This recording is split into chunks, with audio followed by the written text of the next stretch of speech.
Gentlemen, I'll say that again. Hello, ladies and gentlemen, just in case you didn't, there was a bit of a delay. But here I am. My name is Dan Zuberbeer. I'm the Education and Instruction Technology Librarian at East Carolina University's Teaching Resources Center. And today I'm going to talk to you guys a bit about open educational resources in the K12 setting. So I know I was supposed to give this session a bit ago, but due to some health reasons, and I wasn't, that got delayed. And then there's just been so much more to talk about in the meantime as well. So today's going to be an interesting day. So here it is, open educational resources. If only I can skip ahead. So here's what we're going to cover today. We're going to define OERs, what they are. I'll give you some examples, and I'm going to give you a couple different definitions, and then I'll let you know the definition that I prefer, and I hope you'll come to the same conclusion. Well, different types. We'll go over some myths and common misconceptions, although I'll probably go over that fairly quickly and let you peruse those on your own after the session. Discuss some potential for instructional innovation, and then look at a variety of different resources. And these, I'm sure some of you have heard of some of these resources, like Khan Academy is one of them. But I hope I throw out a couple that you're not familiar with, and then also they lead you in the right direction to find more and more resources. So this is the current landscape. It's very difficult to find information on how much money or how the percent of increase that school districts pay. So this graph actually talks about college textbook prices, and this is one of the graphs we used here at ECU to try and help save our students some money when it comes to textbooks. And so the percent increase in tuition and fees has been 89% college textbooks over the last 10 years, and this is a bit dated, and only goes up to 2012, 82%. And it's pretty ridiculous. There's our most expensive textbook here on campus is for a class in the nursing program, and it's over $600.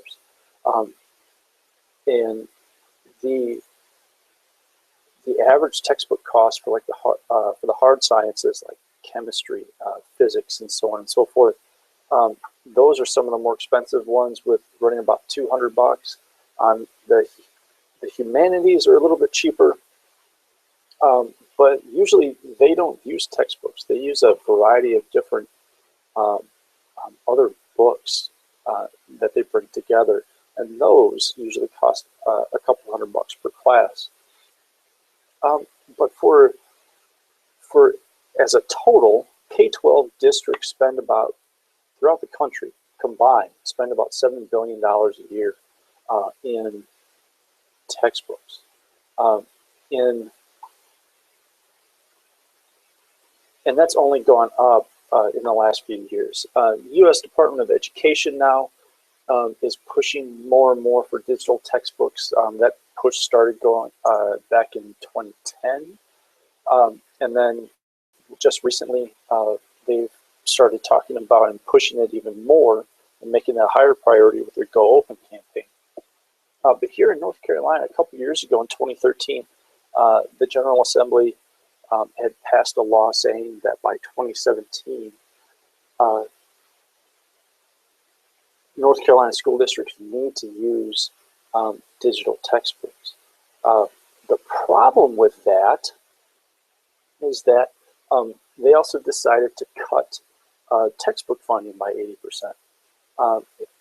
Instead of reappropriating that money to help school districts transition to digital textbooks. They decided to just cut it out altogether.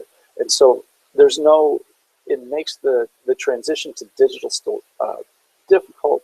And the thing is that K12 textbooks still in digital form still cost almost as much as textbooks in print form. Printing for these publishers costs like $2 a book. And so what districts are really paying for with digital textbooks is the intellectual property.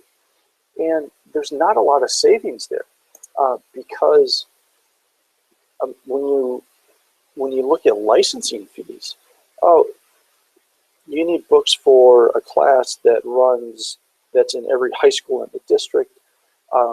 Every student needs it.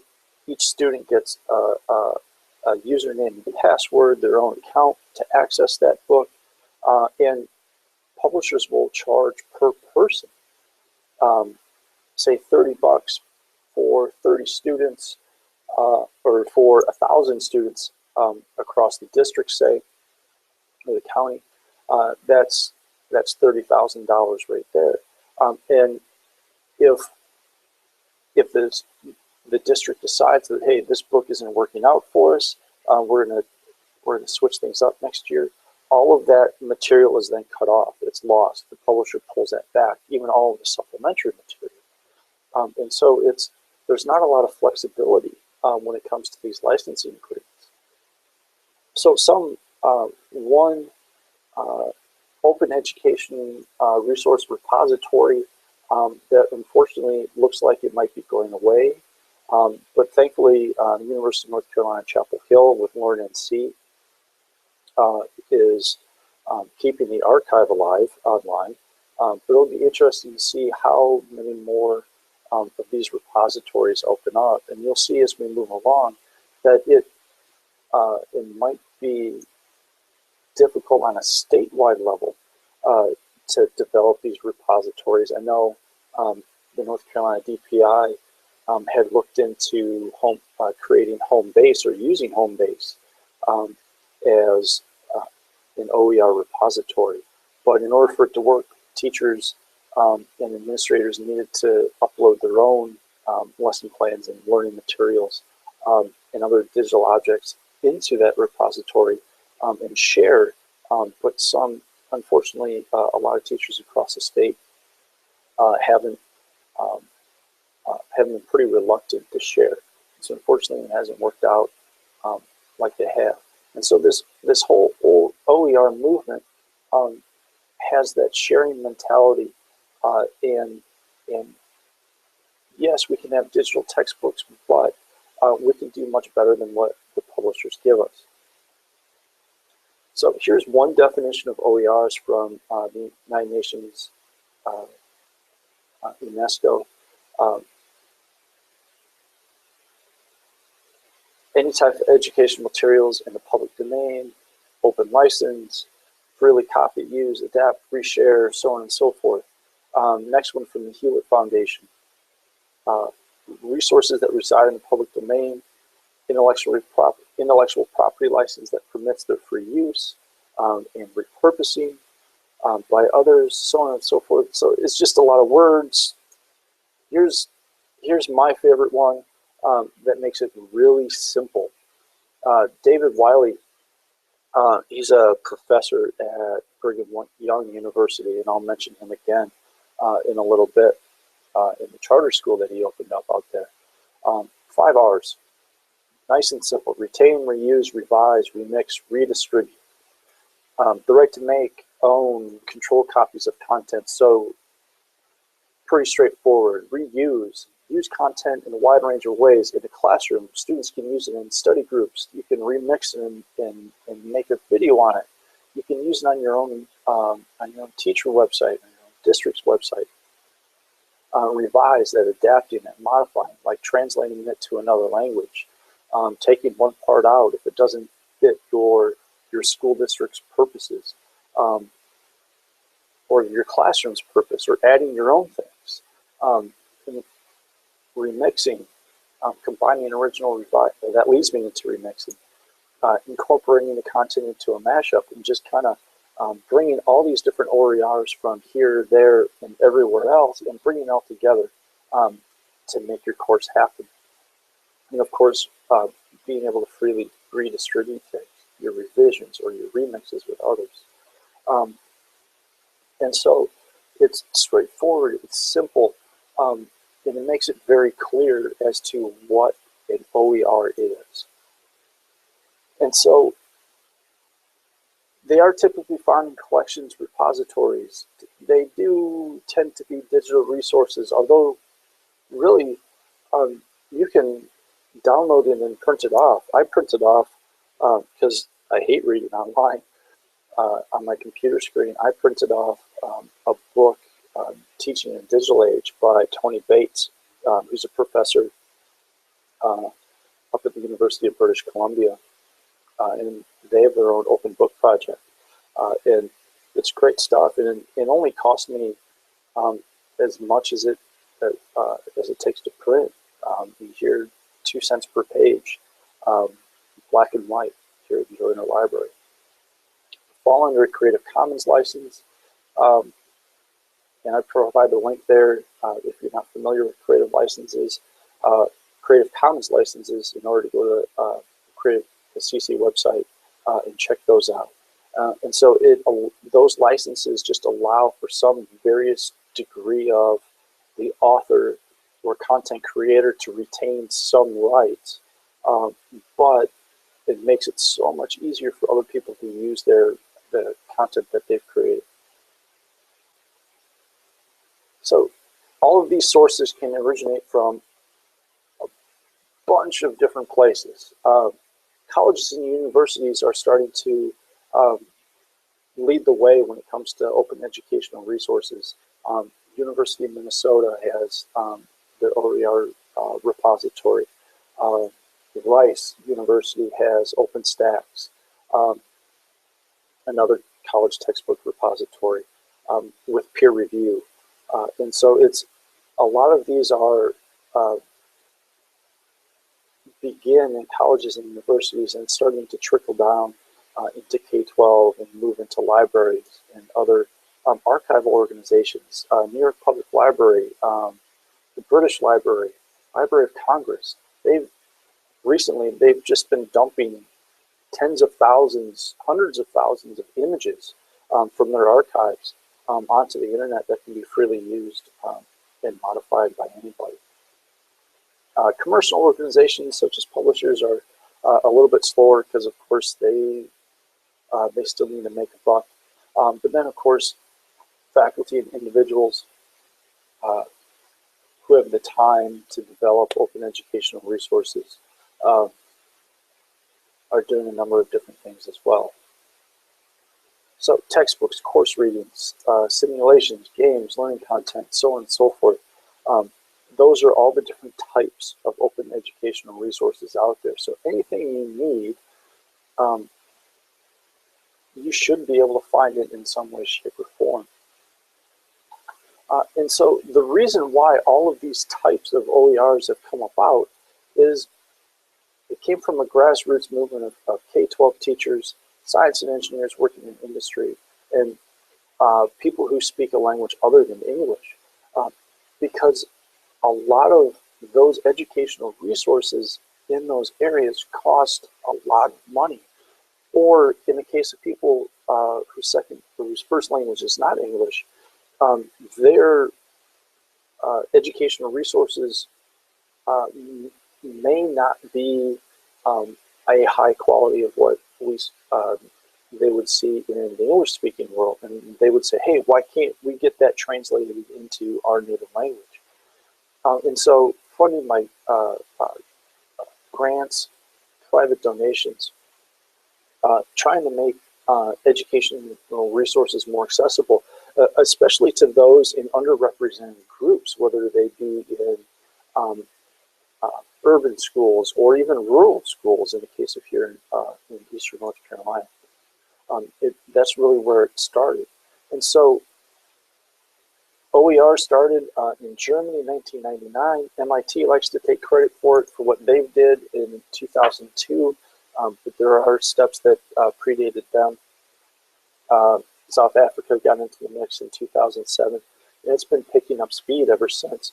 We're now, according to the University or Washington University Libraries in St. Louis, there's over 300 institutions in 30 different countries creating or planning to create OERs. And so things are, like I mentioned earlier, things are really picking up speed in colleges and universities in the higher education crowd, and it's starting to trickle down into K12. And so here's kind of what teacher habits are. Even before this shift, we've seen some of this in the expectation to move into digital textbooks. We've seen some of this. I remember when I was in the classroom, I'd probably fall in the 58%. We're spending 2 to 5 hours online trying to find information or worksheets or videos that I could use with my students. And so we spend all this time searching online for information and resources that we can use.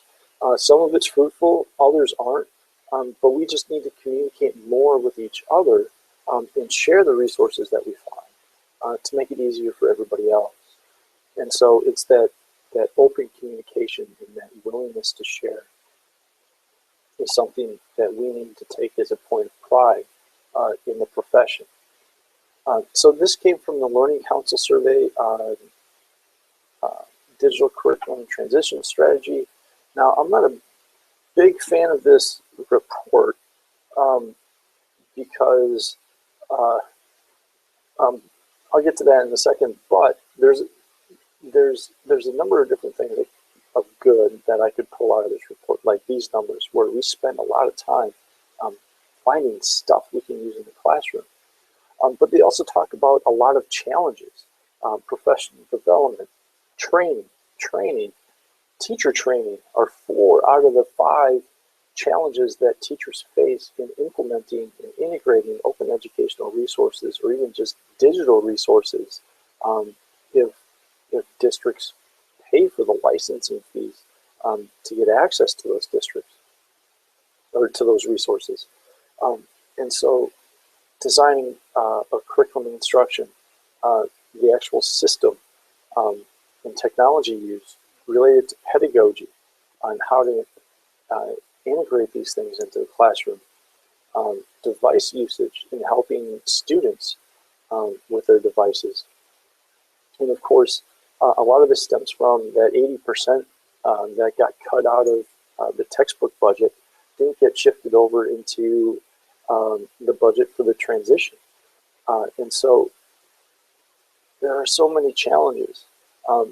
And that's why I'm putting on this session. That's why I'm hoping to start a dialogue with K-12 educators in Eastern North Carolina. With this, in the spring 2016 semester, I'm touching on some of the technology issues and how to integrate technology into the classroom. And you can use a lot of that in helping you with these digital resources. Now, I mentioned that the Learning Council survey report, I'm not a big fan of it because they are a for-profit publishing company. And so a lot of what they say is biased. And they buy into a lot of these myths where OERs aren't really free, can't be produced professionally, they're poor quality. They're trying to help their bottom dollar as well. If an open educational resource isn't really free, then something's wrong where it shouldn't be labeled an OER anyway. So, I mean, technically, OERs aren't really free. I mean, it takes time, it takes money to create this content. Tony Bates, the author of the book Teaching in a Digital Age that I had mentioned earlier, he did his own analysis, and it took him about a full year to actually, I think it was 18 months from idea to the finished product. And so he was able to get a sabbatical um, to, to do a lot of that research and a lot of that writing.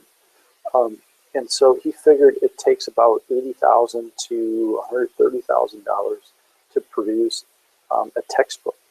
But a lot of that goes into his salary, or what would have been his salary, some graphic design that he got help with, and layout for the book. But it's out there now. It's free. You can download it in PDF, in Publisher, in a bunch of different file types. And so that's an OER. It's free. Um, or you can just read it online. You don't even have to log in or create an account to look at the book. In the University of British Columbia Open Book Project. And so it's, if it's not really free, then it's not an OER. And so a lot of these others, I'm just going to kind of go through these fairly quickly. They just aren't,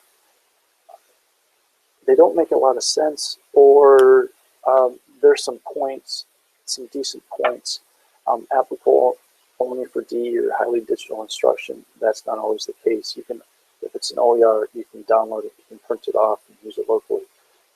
Too many CC licenses to keep track of. Personally, I think that's just lazy. There's 6 of them. Authors will not agree to such terms of open publication, and that's not always the case. And some of these I have links for. More time and work to adapt OERs. That, I will admit, it does take time to adapt. But while North Carolina is going through this transition to digital textbooks, because they need time to work and adapt to these digital textbooks, why not save the district a little bit of money in the process and look and find and use open educational resources. Leads to using unverified materials by teachers and students. That is always a possibility. I mean, you look at, that's always a possibility when it comes to a textbook printed by the publisher. There was the textbooks, the American history textbooks that just came out in Texas. And you may have heard how contentious that battle was. They referred to, those textbooks referred to slavery as workers, where white people coming over to America brought workers over from Africa to help in the plantations. And so there's always going to be some unverified materials, but quality open educational resources have to be vetted just the same as a textbook has to be vetted.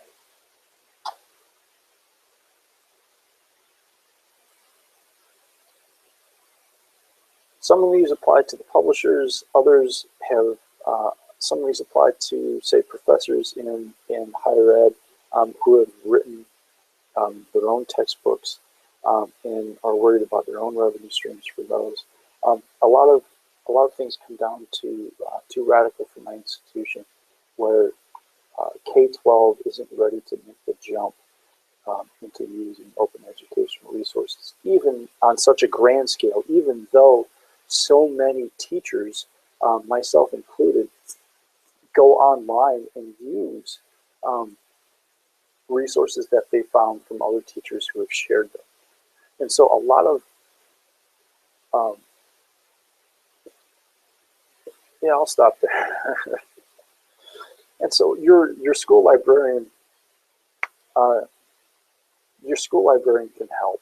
So they're familiar with content. They're familiar with collection development, and your library already has resources readily available for educators to use. They can help you provide services to users to find and access collections, expand and develop new expertise. There's Librarians have a long history of following and understanding the world of information, content, and publishing.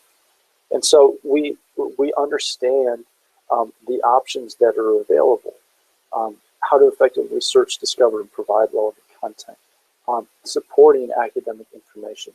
It's a part of the job description. And so I do hope that you turn to your school librarian for help in this matter. It is a part of their job. Or even you're always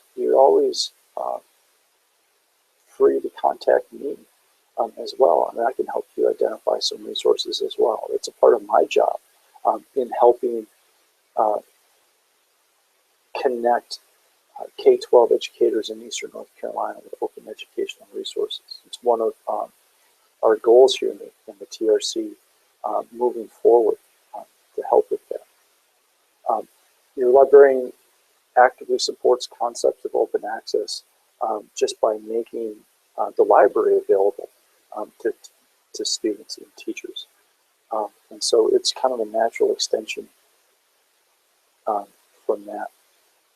And of course, supporting faculty and students in the classroom. And if you've sat in on some of my other sessions earlier this semester, we've talked about these in a fair amount of detail. Instruction and support student research, library pages linking students to relevant content, new services, infrastructure, responding to the changing environment.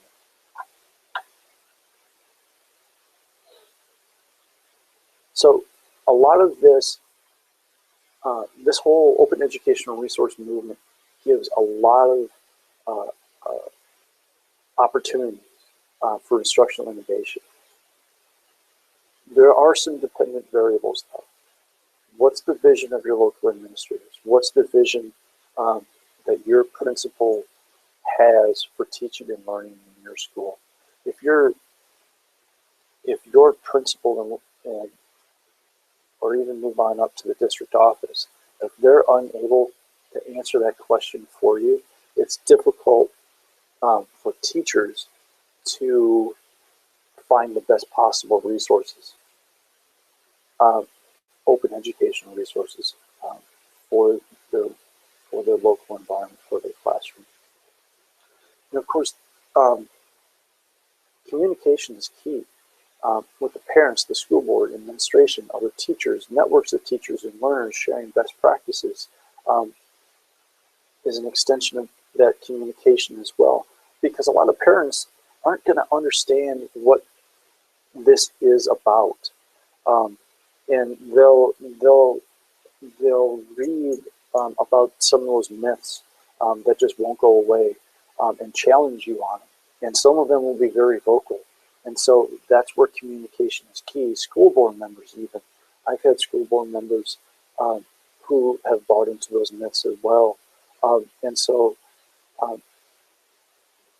the purpose, and if you can fit it into the mission of your school, into the vision for teaching and learning at your school, it'll be a lot easier sell to get everybody on board and the community support you need to move in the direction of integrating open educational resources into the curriculum. And of course, there's moving beyond that, there's new standards which focus on personal or personalized learning, PBL, inquiry-driven learning. And so you can actually enlist your students in finding some of these resources for you. And if you really want to go out on a limb, you can have students create their own textbooks. There's a couple links there. Those are examples from higher education. There's another education professor at, I can't think of her name offhand, at Old Dominion University, who has her students create their own textbook.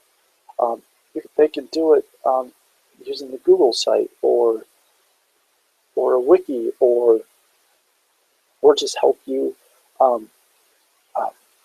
find a collection of web pages that are reliable and relevant to what you're doing in the classroom. So a lot of these things are from higher education, but they're easily adaptable, even down to the middle grades level. So here are some transitional resources. A few of them, as you can see by the dollar signs, cost money, but they'll help the transition from paid print textbooks or paid digital textbooks into open educational resources. The transition into OERs, it takes time. It really does.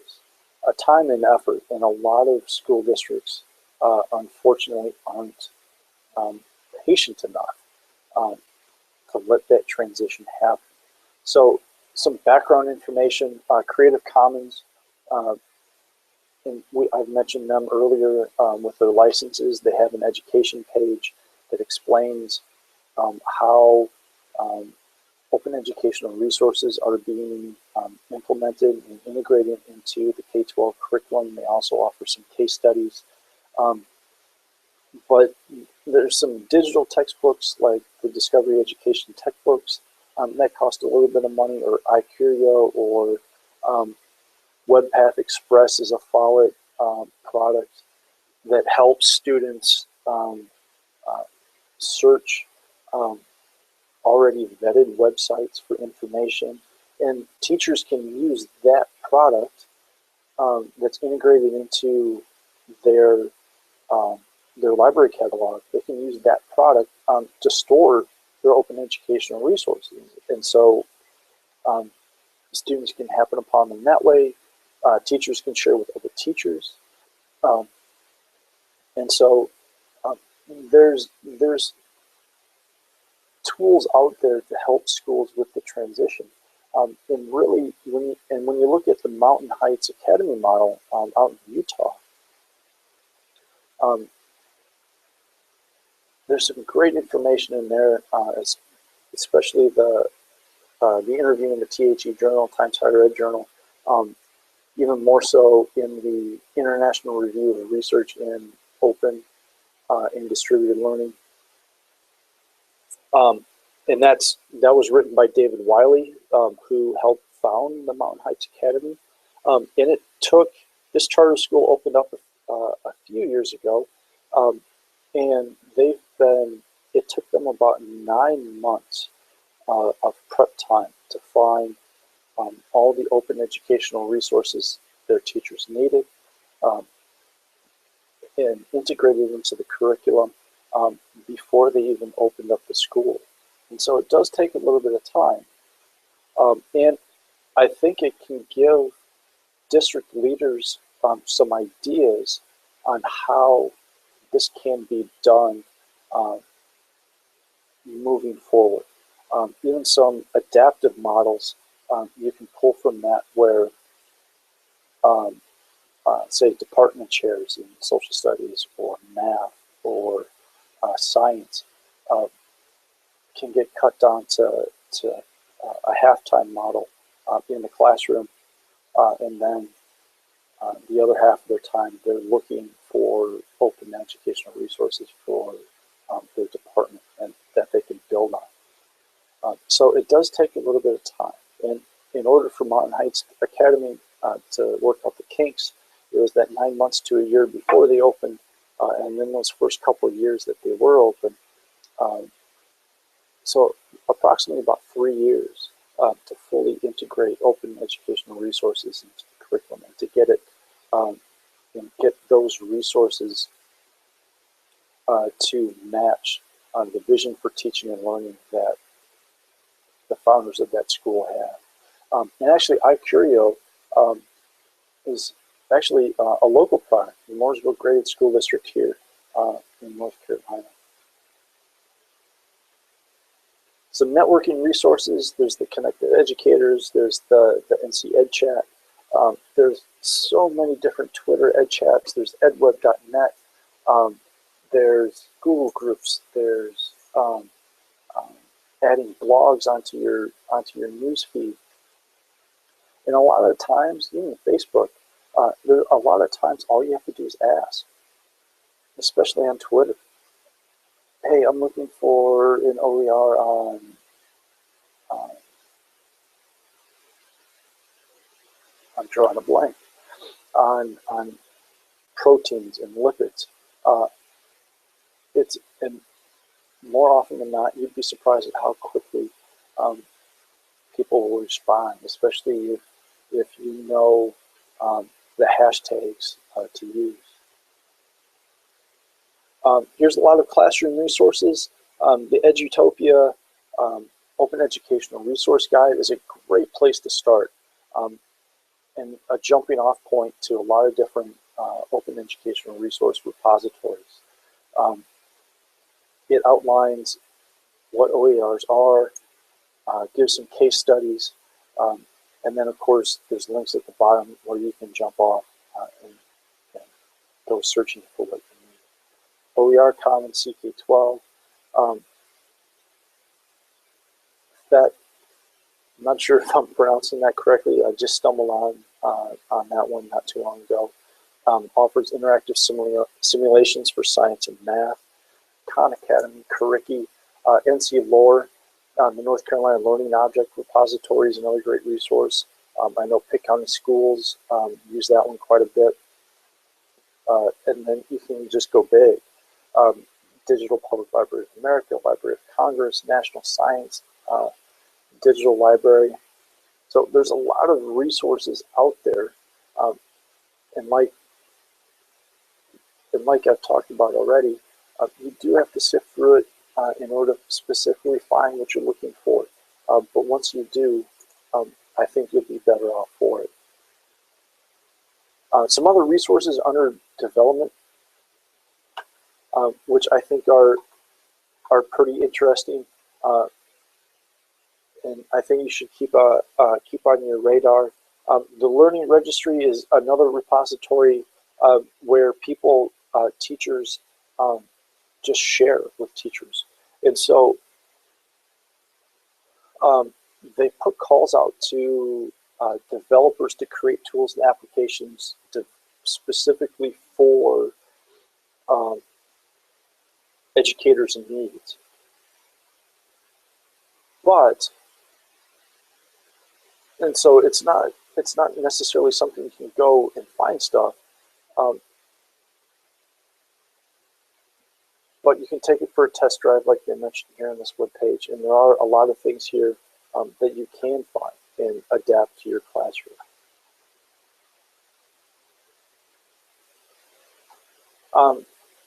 Penn State's B-Books is there. They're working on digital textbooks, which will be OERs. That one's not up yet. The K12 OER Collaborative, I hope you've heard of this one because North Carolina is a member of it.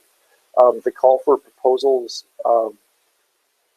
went out last January, and so the textbooks that were commissioned through this collaborative should be rolling out and available for use sometime in the near future. Within the next couple of months, I believe.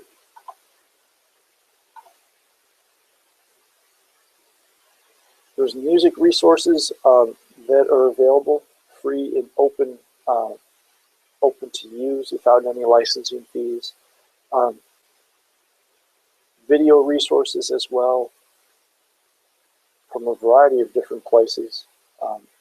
The U.S. government dumps a lot of stuff onto the internet, whether it's from on their YouTube account or the American Memory Collection, Library of Congress, and there's even more push where publicly funded research has to be open within 6 months after publication. Image resources are there too. Creative Commons search, you can search across a number of different platforms. Google search is there as well, and you can limit your search to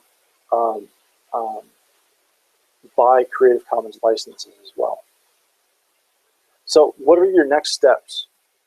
Your next steps I'll give you East Carolina University's examples here, and maybe you can use them as a guide to help you in your district um, move toward an open educational model. And so what we're doing here is building and adopting OERs consistent with our mission. Uh, we're starting small, and sometimes, especially when it's something rather progressive and not necessarily crazy, but it's hard for a lot of people to grasp because there's so many prevailing myths out there, and education is one of the more, in general, the organization, the institutions of education are very conservative, and so they, there's incremental change, and so sometimes you just have to start small. Um, and OERs, um, it can't be. It's not necessarily an all or none proposition. Like I mentioned earlier, with kind of those transitional tools and digital textbooks, where yeah, there might be something in the budget for that, but open educational resources can definitely um, supplement uh, those digital textbooks, and as you move towards a greater and greater or a bigger and bigger open educational resource model. So how are we fitting the mission here at ECU? Everything our open educational resource um, uh, plans and our grassroots campaign is highlighted in red. We're focusing on student success, innovative learning strategies, education, research, creative activities.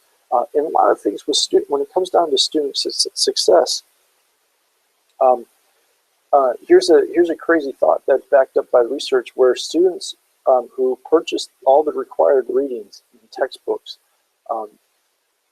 and all the other required readings for their class tend to do better and get better grades and pass classes at a higher clip and graduate um, more quickly.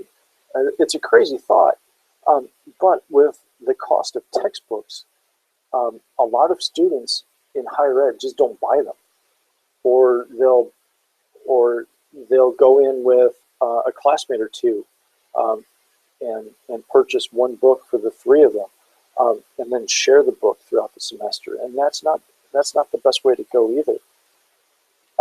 And unfortunately, that's not a great example uh,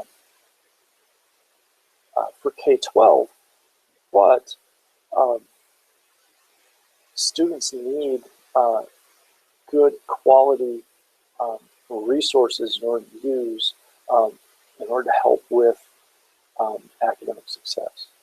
And OERs can help fill that void. Um, I mean, well, um, think of science textbooks here in North Carolina.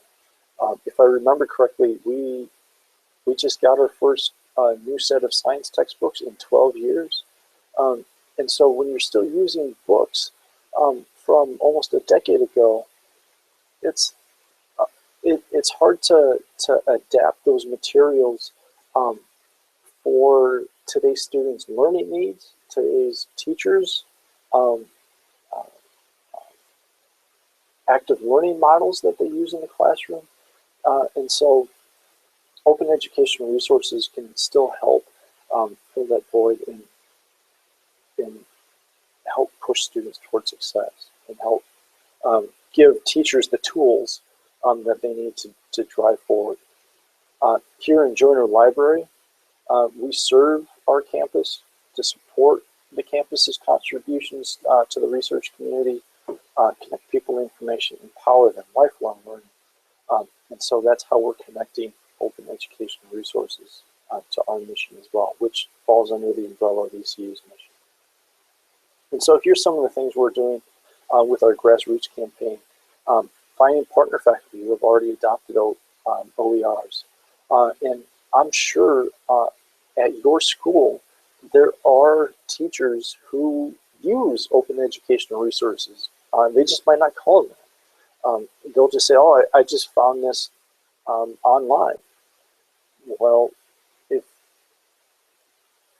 if the creator of that content is making that freely available for other teachers to use, then great. It's an open educational resource. And so it's starting small and gradually building support so it takes root in the department, takes root in one wing of the building, takes root in the entire school, and then finally the district. Partner faculty willing to transition, again, an extension of the first point, talking to chairs, especially departments, talking to people in the district office, the curriculum and instruction people, the instructional or digital learning people in the district office. And starting small, and say, hey, let's try it out with the physical science classes that freshmen take, or and just try it out in one class, gather data, and say, hey, our students did better with this in comparison to the textbook that was used in another class. And so it's starting small and building support. So I hope today's session gave you some new tools that you can use in the classroom, give you some ideas on how you can innovate with open educational resources, and of course try and give you some kind of a guide based on what we're doing here at East Carolina University that you'll be able to adapt and use in your own school district.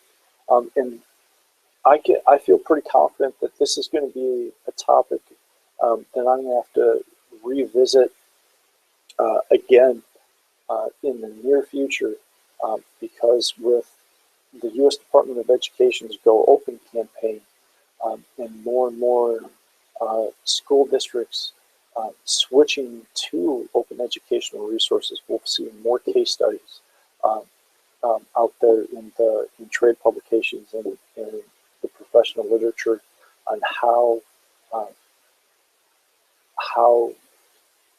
K12 schools can better integrate and use and find open educational resources. And I think that last part might be the turning point in the open educational resources movement. It's finding resources and evaluating those resources on what can be used to guide your curriculum, and being willing to share those resources freely and willingly and openly. And that's why I'm not the biggest fan of websites like Teachers Pay Teachers, because I think when everybody has the goal of having a positive impact on student learning, making money off your fellow teachers,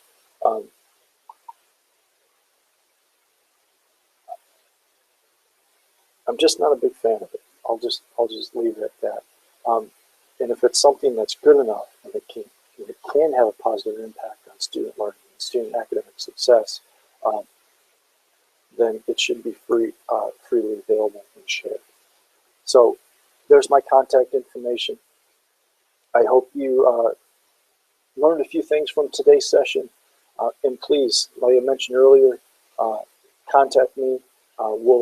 The Teaching Resources Center here in Joyner Library at East Carolina University will be monitoring the open educational resource movement in K-12 schools moving forward. And we do hope that we can become a leader in helping Eastern North Carolina find and use and integrate open educational resources in their schools, if not now, in the near future. Thank you and have a great day.